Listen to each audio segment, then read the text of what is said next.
We got into talking about hate on social media, something that women get much more of than men by a country mile. And it's not a case of a robust, reasoned argument.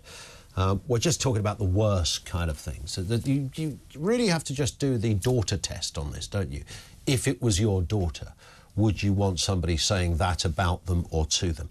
But it doesn't stop people. And I mentioned an incident on a downmarket talk station that happened last night where the former actor, a guy called Laurence Fox, probably not familiar to most of you, but he's a guy that, you know, has some interesting views on life. And he kind of went there. He went to a place you don't go.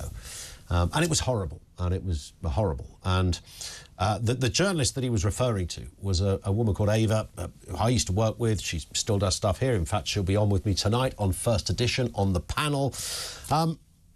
She then sort of, you know, she found herself at the centre of this after somebody said something horrific about her on national television. Really horrible. You wouldn't want it said about it. So there's no defence. Nobody should be jumping to any defence on this and going, oh, well, but, you know, freedom of speech and all the rest of it. It's just, it's Loza, isn't it? He says stuff like that, you know. No, that's not, it's not OK, mate. None of this is OK.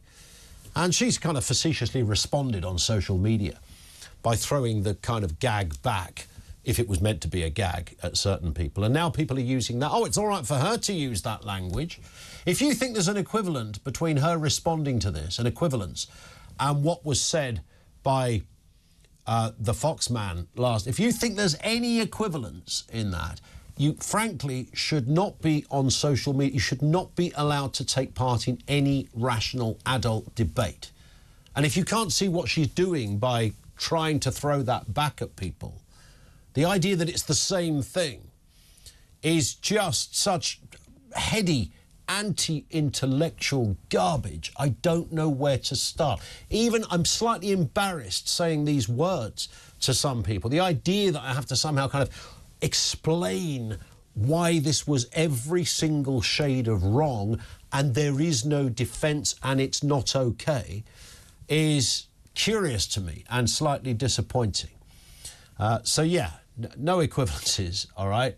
Just, you know, fess up, I think, people, and go, that was a terrible moment. And then we can perhaps begin the journey of moving on from these kind of incidents. But it's just interesting. The overarching point that Deanna was making is that how such bilious and vile things are said to and about women and not about men.